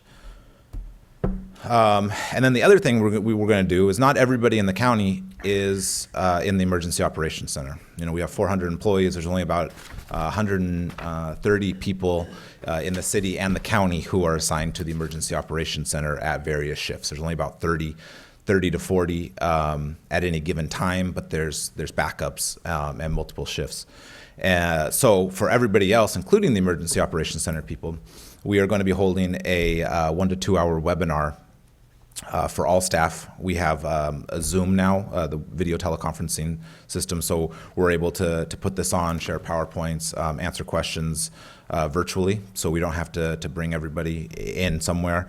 And we're going to cover information like active shooters, what to do in the workplace. Again, we're going to we're going to work with the Sheriff's Department so they can help provide information, use some videos that are publicly available to help teach people what they need to do and what they should do, what people's work obligations are in a disaster. What do they do? So if there's a disaster on the weekend, what do they do? Well, what the policy says is that they show up to work and they get an update from their department head on what their role is. It could be, hey, go home and we'll call you, or it could be, we need you at this shelter. We need you to help hand out water, whatever that assignment may be.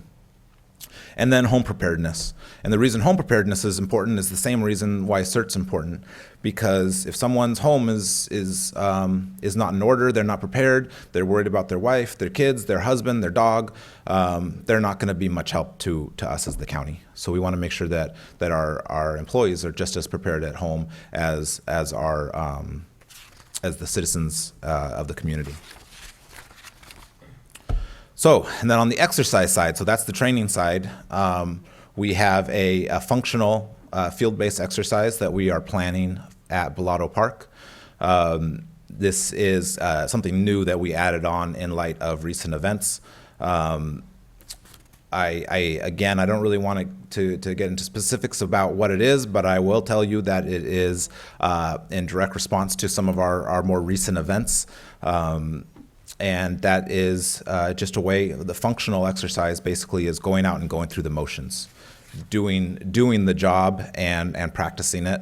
So it's getting all the disciplines together to practice together. And Benito Park's an interesting location because technically it's CHP jurisdiction and technically it's CAL FIRE jurisdiction. But nothing's going to happen there without San Benito County Sheriff's Department, Hollister Police Department, and Hollister Fire Department. Nothing big, at least. And so it's exercising, bringing all those partners together. The other thing we have is in October, we're going to have an EOC tabletop exercise. Tabletop meaning that is an exercise where we talk through what's going on rather than actually filling out paperwork and making phone calls and doing all the stuff by hand and on computers. We just kind of talk through the scenario, kind of get our minds going of how it works and practice it more theoretically. And then in November, we're going to follow up with a functional exercise, which is actually doing it. So going over the theory, what we would do, and then actually doing it. And the scenarios will be a little different to keep people on their toes. But this is something we do every year. And we do our EOC functional exercise in November because the Public Health Department is mandated to do a statewide medical and health exercise. And so we're doing it in conjunction with them this year. So our EOC is going to activate, and they're going to activate their Department Operations Center. And part of what we're going to practice is that communication coordination between the two of us. So what we do, kind of spoke to this earlier. We are putting together monthly stakeholder meetings. So that core group, the fire chief, police chief, sheriff, we'll try to get 911 there as well as other partners, EMS. and just start talking about various projects, various topics, what's going on across the country, what do we need to start focusing on to make sure that we are on track, that we're doing what we need to do, and that we're communicating. We're going to keep moving forward with the school preparedness. Like we talked, the meeting that was held last month, that wasn't the beginning and the end, that was the beginning. Right, we want to start doing something with the schools and the school districts probably every 6 months. Keep them up to date on what's going on, keep them trained, and address any of their concerns. And then we continue to work with the Fire Safe Council. We supported a meeting that was held at Hollister Hills a couple months ago. Their ongoing meetings, some of the work that's being done in San Juan Canyon to help make them ready for a wildfire should it happen. As well as other topics. Other ongoing projects, the Power Safety Public Shutoff, 211, partner MOUs. So what we've been doing with MOUs is we've been trying to get an MOU with every school in the county. Every school could potentially be used as a shelter, and we want to make sure that our expectations of each other are documented and well known before we have to go and use that facility. Every year we manage a couple $100,000 in grants, and every year we're updating our plans. This year our focus for our plans is the PSP plan, which is complete in draft form, our updating our emergency operations plan, which again I said is pending, the new EOC, our continuity of operations / continuity of government plan, mass fatality, which is nearly complete, and our risk communication plan.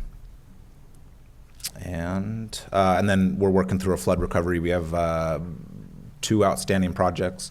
And then there's various regional projects we're a part of too. We're part of the Bay Area Urban Area Security Initiative, which is 12 counties around the Bay Area. So there's a lot of projects that that come from there as well that we participate at a regional level.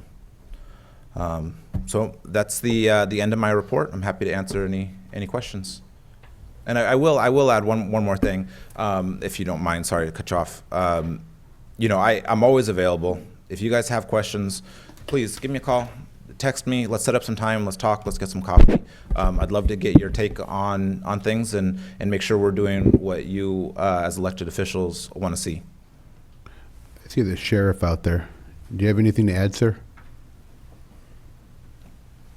Mr. Chair, thank you. Kevin, thank you for the great presentation. I appreciate your time and your efforts keeping us ready. I think we've talked about this before. Emergency preparedness is a critical element for the county to be ready. And I think we need to lead in this, right? We have San Juan Bautista, Romas, unincorporated, obviously, Tres Pinos, Hollister. I think we need to be the leaders and be ready. And I am committed as one supervisor to getting you the resources that you need, lobbying the state, talking to any, applying for any grants, helping out personally. I was very happy to hear the very last comment you made that we're participating in working with UWASI. When was the last time we worked with them? Do we participate in their exercises, or how does that work? Yeah, they have exercises every year. We try to do our EOC exercise in conjunction with them, participate at some level. Unfortunately, their exercises are kind of tough for us to participate in because they tend to happen up in San Francisco, and there's just not much that. Yeah, and they had some controversy over Urban Shield last time. So I yes, and this year it's all. Of that. Yeah, this year it's all up in the air because Alameda County decided not to support it this year. So the training and exercise program is defunct for right now. Right. But we participate with them, ongoing. We've gotten grant dollars from them. We are on all of their working groups. So it's an ongoing positive relationship. Okay. Yeah, so just to summarize, to you, the sheriff, to search and rescue, even the police department, everybody that is involved in this response, I want to let you know that, we're talking in the grand scheme of things, if you need $50, $60, $70, $100, $120, $150,000, that's a very small amount when you look at what the end result will be if we're not prepared. And frankly, being not prepared means lives, and we've seen that in other jurisdictions. So I wanted to commend you on your report today and let you know that I personally, I can't speak for the board, support you in what you need. If you need other equipment to outfit this EOC to get it to where the standard, that it's a gold standard for our area, let me know, please. I'd want to try to work on that for you. Thank you. I will definitely come back and ask for more if we need it. Thank you for your support. Good. Mr. Chair, thank you. So kind of piggybacking on what Supervisor Gillio had mentioned, I remember us having a lively conversation through basically CSAC, our training, and that was part of the conversation. We actually had folks that had dealt with a fire emergency, and there was obviously a lot of gaps to their program, but they did the best that they could, and they were very responsive, and there was a lot of education ultimately as far as the experience of how to deal with something such as severe as like the fire in Paradise.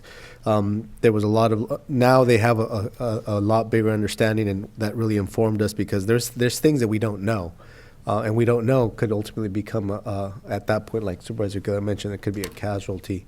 So, the best thing I think we could do is come together as a community and support something that's very much needed, and ultimately, to a certain extent, could be a rallying cry for us to work together to a greater extent than we ever have before. So I know that I'm very focused on the for lack of better words, the cultural level, those folks to get involved in CERT training, search and rescue. I know those folks are very passionate folks. I've met them, and especially at National Night Out, had a lively conversation with them, and they were, I know that their heart is there to ultimately support their community. They pay out of their own pocket to do things that, maybe some folks wouldn't be so motivated, because it could be pretty expensive, especially when you're being called out to other emergency situations across the state, and you're basically a volunteer organization. So all things considered, I'm really passionate about supporting this just the same. Thank you, Kevin. Great, thank you. Thank you. I just want to say, Kevin, you do a great job for our county. No matter what we ask you to do, you step up and do a great A work.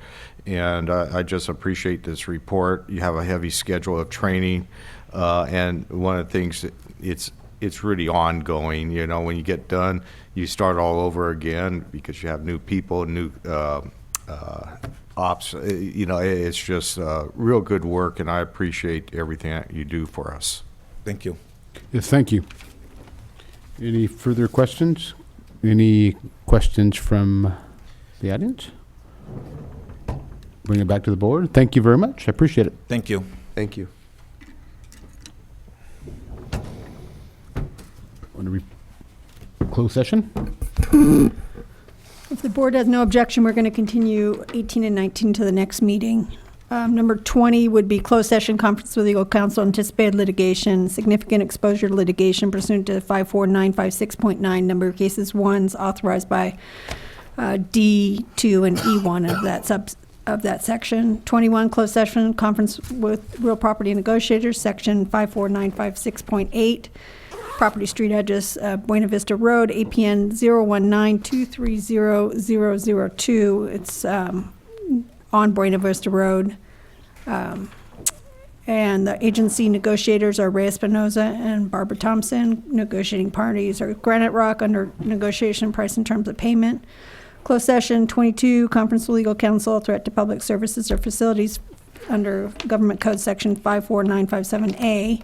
And 23 is closed session conference with labor negotiators, Michael McDougall, Ray Espinoza, Edgar Nolasco, Stuart Petrie, Elvia Barocchio, and Barbara Thompson, employee organizations, institutions, association, law enforcement, management employees group, SEIU Local 521, Deputy Sheriff's Association, confidential employees, confidential management employees, associate, appointed department heads, and unrepresented employees, pursuant to Government Code section 54957.6.